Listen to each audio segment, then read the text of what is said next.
Good morning, everybody. We're going to be starting the four-part discussion, but the first part, which is beginning the conversation on yichud and gender issues related in the workplace, and we're going to start from the basics. We're going to start from the prohibition of yichud, and there's a lot of discussion we're going to learn today if yichud is doraisa or drabanan. Now, obviously, whether something is doraisa or drabanan, it's usur in any event. But that has relevance in terms of various leniencies. As a gentleman here mentioned before he went on camera, what's the halacha of a camera? Does that avoid yichud? So there are certain scenarios where we'll be mekel if yichud is doraisa, or in circumstances where the yichud is only doraisa, and maybe we'll be a little bit more machmir if yichud is, mekel if yichud is drabana, maybe a little more machmir if yichud is doraisa. So let's first start where the conversation begins in the Gemara in Kiddushin Daf Pam with Beis, which discusses the basics of yichud and also discusses the source in the Torah for yichud. Like, where in the Torah, if you hold the yichud as doraisa, where in the Torah does it say thou shalt not be in seclusion with thy relative that's not thy wife? Like, where does it say that? So the Mishnah says in Kiddushin, the fourth paragraph, Pam Beis, page 8. So right away it tells you a person cannot be in seclusion with two women. Rashi explains that they will not be fearful of being seduced in front of each other, and therefore it could lead chas v'shalom to something inappropriate. But there's nothing wrong, according to the Tanakama and the Mishnah, of one woman being in seclusion with two men. Now this is the Mishnah. This is the basics. We haven't discussed, are we talking about during the day? Are we talking about at night? We haven't discussed any of that. We're going to, but we haven't gotten there yet. Rabbi Shimon says, and this next line is also a huge subject of dispute. Even one man, just like one woman, could be alone with two men. So one man could be alone with two women. He argues on Tanakama. At face value, he appears to be more lenient than Tanakama. Again, we haven't discussed during the day, during the night, a blanket statement. Now, the next three words are very interesting. Bizman she'ishto imo, when his wife is with him. There is a machlokas rishonim. Let's learn it the way Tosfos winds up. Uvizman she'ishto imo, not only could a man be together with two women, and even according to Rabbanan, when your wife is with you and one of the two women, then you could be alone with two women. V'yoshen ima and v'punduki, and you're allowed to sleep together with them in an inn. I'm sure you're all wondering, what are we dealing with hotels? So just to point out, in those days in hotels, they didn't give everybody a separate room. We're very, very spoiled today. In those days in hotels, people slept in the same room. I don't mean to scare anybody. They even would sleep in the same bed with strangers. I know today that sounds like a wacky thing. They sleep in the same bed with strangers. So the shaila came up. You're alone in a room in an inn. It's a small little inn in some little village somewhere, rural area. And you're with your wife and one other lady alone in the room overnight. That's fine. Because your wife is going to stop you from doing an avera. Okay.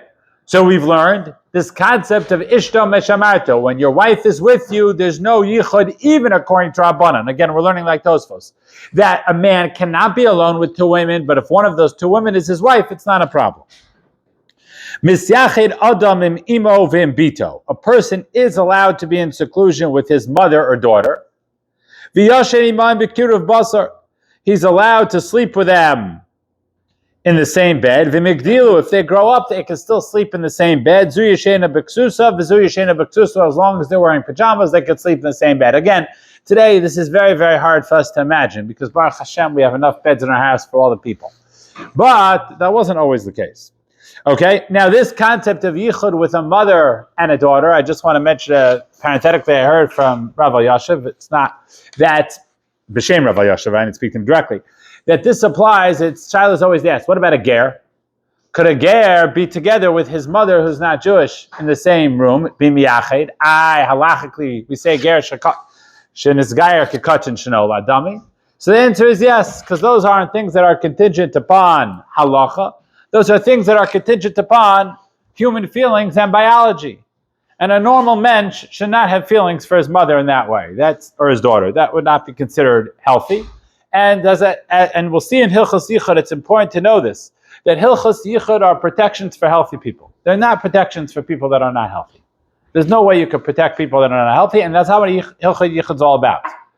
One of the famous heterim in Hilchos Yichud is Pesach Pasuach L'Shus Ram. If there's a door open to the street, why aren't we afraid a guy will close the door and lock it? Again, because it's written as a protection for us. Everybody, chas v'shalom, can fall into the trap of arayos. But if someone chalila is not healthy, it's not going to help you. Okay, so the Gemara says, my time, what's the reason that a man cannot be with two women? V'noshim daiton kalaslayim, because women, maybe they will not be afraid of doing something in front of another woman. Now the Gemara asks a basic question. Mina hani mili. How do you know that there's a prohibition of yichud in the Torah? Okay, arayos, that a person can't be with his aunt or chveisvas, or a married woman, it's obviously in the Torah. We're going to read it on Yom Kippur afternoon. Where do you see this concept you can't be in seclusion? Shenamar, because the pasuk says, okay, now we should all know this pasuk, because I think we just learned it this Shabbos. Parshas Re'eh. Ki esischa achicha v'nimecha. Now this pasuk has nothing to do with arayos. This pasuk has to do that if, chas v'shalom, a relative of you convinces you to worship idols. Okay? Stop. But the way it depicts a relative is your brother, the son of a mother. Vos epis. Only the son of a mother could chas v'shalom lead you astray and cause you to worship idols, and not the son of a father? Nine. We're just pointing out a separate thing. That a child could be in seclusion with its mother. So why is the Torah pointing out that a child could be in seclusion with its mother? Really a separate point, a side point to the subject of Avodah Zarah, which is that conversation in Parshas Re'eh, to tell you that Dafka ben Achicha ben Imecha, only a son can be in seclusion with his mother, but rather a person is not allowed to be in seclusion with any other of the arayos. The Pasha Pshat seems to imply that there is a remez for yichud from the Torah. It's not saying it's beferish, it calls it a remez, a hint. There are many, many things that we do that there's a remez to. Marshall says in the Gemara Megillah, Haman min haTorah minayin. Where do you see Haman in the Torah? Right? Vanochi haster aster haminait. Right? It doesn't mean that Megillah Esther is doraisa, right? It's midivrei sofrim according to the Rambam, according to Pashup Pshat. But again, very often the Gemara will ask, where's the remez in the Torah? And we'll find the remez, there's a remez in the Torah. Now, the Gemara in Avodah Zarah goes further than saying it's a remez. The Gemara Lamed Vav Amud Beis, where the gray is over here, page 9, says like this. The Amar Rabbi Yochanan Mishum Rabbi Shimon ben Yotzadok. Rabbi Yochanan said in the name of Rabbi Shimon ben Yotzadok. Remez li yichud min haTorah minayin. How do you see a hint to yichud min haTorah? And it brings the same pasuk. Ki esischa achicha v'nimecha. When your brother, the son of your mother, will cause you to go astray and worship idols, the Gemara asks, what's meant us? Any relative could cause you to go astray. You're right. It's telling you a side point. Why does it mention the brother, the son of a mother? That only a man can be miyached with his mother, not anybody else. At this point, it calls it a remez. Then it says, then it says, yichud doraisa de'eshes ish. Yichud is according to the Torah. So the Gemara over here interprets this statement of Rabbi Yochanan and Rabbi Shimon ben Yotzadok as being beyond just a remez, being a hint, but rather mamash yichud min haTorah minayin. Says the Gemara that it's called doraisa de'eshes ish. What about yichud with an unmarried woman? Now, I want to point out, today it may be a little bit different. Because unmarried women today, Pasha Pshat, are also because of Nida. There was an era, in the time of the Beis HaMikdash, where not only did married women go to the mikvah, but unmarried women went to the mikvah. Why? You want to eat truma, you want to go into the Beis HaMikdash. Guess what, folks? There was an era when men went to the mikvah also. Now, I'm talking about what we do today to get more ruchnias on Erev Shabbos, chas shalom, it's a gevald gazach. But they went to the mikvah, mitam halacha, the same way a woman goes to the mikvah. The fact that we have a woman going to the mikvah who's married, that's like the last remnant of the concept of mikvah min haTorah. I just want to point it out. So, David HaMelech came and was gozer on yichud de penuya, even yichud of an unmarried woman who's mutter to you. There's no lav of an unmarried woman who went to the mikvah, perhaps an Isra say. You're violating that say of Kiddushin. Okay. So David HaMelech said you can't be Yachid with a Penuya. We know what happened with David HaMelech. It's beyond the scope of the conversation. There's a terrible, terrible incident with his children, Amnon, Tamar, Abshalom, and Kachazeh. Conversation you're talking about with other Jews right now? Yes. Next line is about to change that. And the students of Beis Shammai Beis Hillel. Now that's much later in history.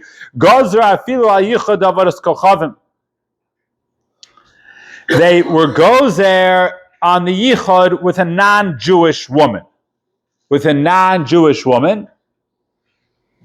Okay, with a non-Jewish woman. Let's stop here. There was other gzeros they made also, but they made a gzera on yichud with a non-Jewish woman. Okay? Then the Gemara gets into a whole discussion. What is the avera of being with a non-Jewish woman? They were gozer on yichud with a non-Jewish woman. So first of all, you see from this Gemara the implication that it's mamish doraisa, although it's not 100%, because you could just say it's an asmachta from the Torah. It's a hint from the Torah. We have a gzera of David HaMelech yichud on a penuya, an unmarried woman, even if she's totally mutter to you, she went to the mikvah, and the Talmidei Shammai still said a gzera with an akum. Okay, when is yichud mutter? With someone who's asur to you? So that's obvious. A man whose wife is asur to him because of she's a nida. Obviously, yichud is mutter. That's right. To us, it's obvious, right? But you never think, why is that the case, right? If she's asur to you and you can't be miyacheh with any other arayos, right? So how can you miyacheh with your wife who's a nida? So we say a concept on page 10, Daf Lamed Zayin Amud Aleph in Sanhedrin. I'll just read it quickly. Suga b'Shoshanim, a pasuk in Tehillim, surrounded by thorns. Right, that's the idea. The road surrounded by thorns. Lo yirfutzem peratzos, that Klal Yisrael will not engage in piratzos with their wife who's a nida. By the way, that's the idea. Why we have so many hachakos with one's wife who's a nida, right? Because of this problem, because we're mater yichud, right? We have a pasuk in Shir Shim that's mater yichud, so we want to be extra careful, especially careful with that. Tosfos gives the reason for it because it's avida l'mishterei.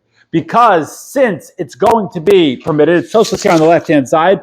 Tosfos asks the question: if yichud with an erva is asur min ha'Torah, right? We just learned that. So how could the Gemara bring a pasuk from Shir Shem? Okay, Suga b'Shoshanim, somehow now that's mutter with a wife who's a nida. So he said it doesn't really apply because it's asur l'mishterei. It's something that's going to be permitted. A person will be able to control himself with something that will be permitted in a few days, a week or two, whatever it is, as opposed to an erva that'll never be permitted. Okay, so let's just learn this in the Rambam, and then we're going to stop for today because I have to get my kids ready for school. Page 11. Asur l'syachet. It says the Rambam Perek Kaf Beis Meisur Evia. Asur l'syachenim erva min arayos. It's asur to miyachet with any one of the arayos, bein zakena bein yalta, whether they're old or young. Someone so old, they're 97 years old, I never would have ever thought. There's no such thing, chavra. You can't have miyachet. Shedavar zeh gorem legalos erva. That this matter causes a gilui erva. And I want to point out the lashon of the Rambam l'chora implies rabbinic. Because he says, why can't be miyachet with one of the arayos? Shedavar zeh gorem legilui erva. This thing will cause gilui arayos. What are you saying? If the Torah said it's asur, right? Okay, we could sit and have a shmooze. Why is it asur, right? But l'maisa, the Torah says asur, it's asur. Aleph base, it's asur. Then we can discuss it, right? If the Rambam seems to be saying that the reason for the Isur is because it's gorem legilui erva, l'chora he learns that it's midrabanan. And we have an asmachta in the Torah. It's some form of a dorabanan. It's not a doraisa. And obviously then he makes the following exclusions: a mother with her son, a father with his daughter, and a husband with his wife who's a nida. Okay, we're going to stop here. And Amir Hashem,